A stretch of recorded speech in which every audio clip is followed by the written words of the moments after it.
Good morning, everyone. It's Sherry at Attic Inspire Crafter.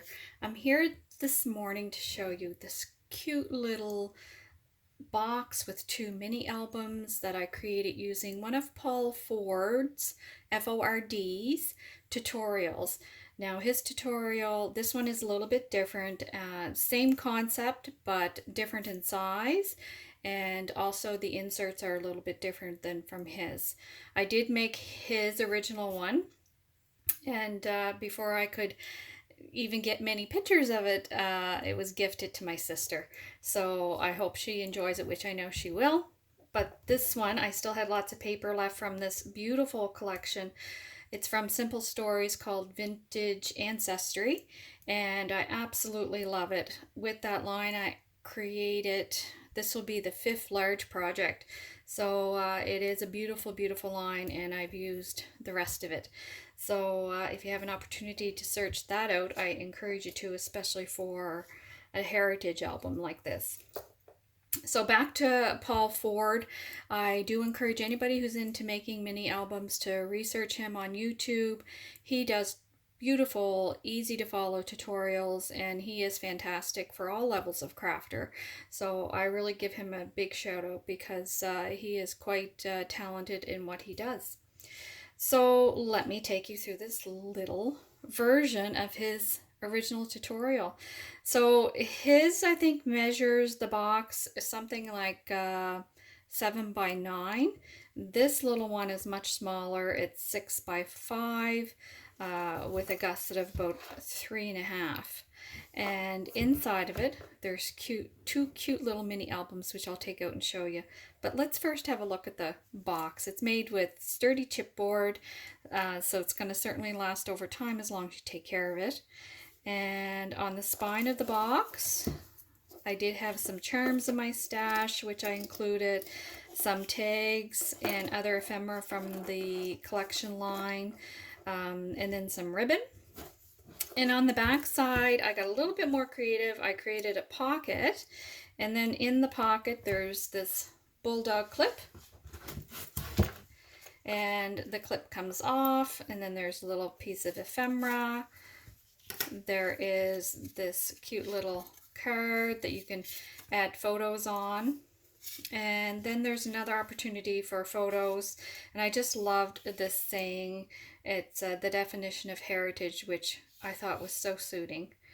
And then you can add photos on all sides of this if you would prefer. And then that just comes all back together and stacks back into that pocket. And then just some other pieces from the line and from my own stash. And then there's the front, which is so cute.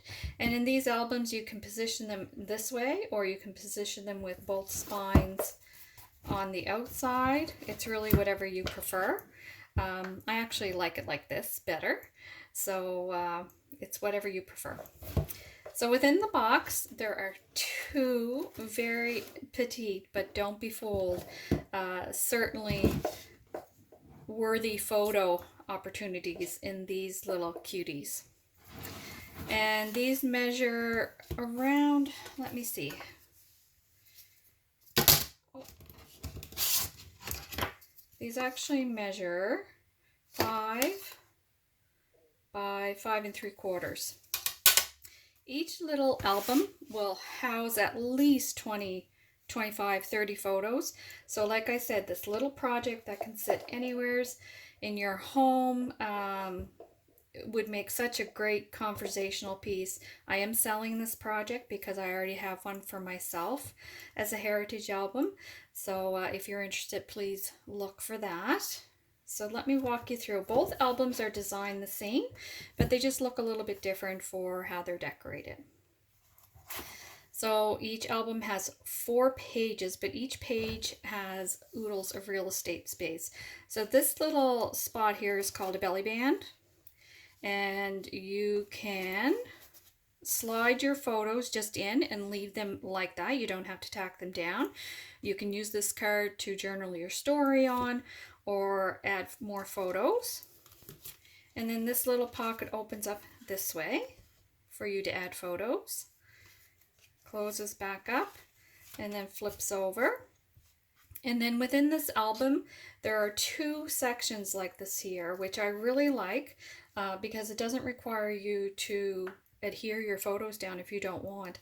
So it opens up and you can just stack your photos in here, close it up, put the ribbon around, and it will hold your photos in place. So it's an awesome alternative than taping your photos down.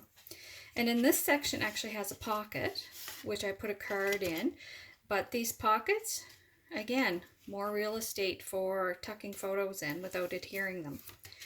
And this little card is blank. You can add photos, a story, whatever you would like. And it just tucks into this pocket. And then it repeats the pattern. So another one that opens up. And then another one that you untie with a pocket on the side. So that's the first one. Again, like this will hold at least 20 photos, if not more. And then we have this little cutie. It is a repeat, just decorated a little bit different. Still all the coordinating papers from the line. And you unwrap it the same way with a tuck spot. And then you flip it out. And if there's any little pieces like this down, I paid attention not to stick this part. So if you did want to slide a photo up in there, you could. And then another wraparound with another pocket. And then this on the back of this one, I created another belly band, but it goes in a different direction. And this little card that slides in, and you actually have, so on this little card, you have 1, 2, 3, 4, 5 spaces, opportunities for photos. And then you can even tuck more photos behind the belly band with the pocket in front, and then it just slides in and it holds it all. So these are the 2 very, very cute mini albums for this fabulous little project that I am totally in love with. A little bit sad that I'm not keeping it, but I can only keep so many, and I really have a large heritage album of my own, so I think that this will be much better served for someone to purchase for a gift for someone that they want to cherish memories. I'll take some still shots and add those to my social media if you're looking to find me, either on Facebook, Instagram. I do have a blog. If you just search Attic Inspired Crafter, then you should find me. Thank you so much and have a terrific day.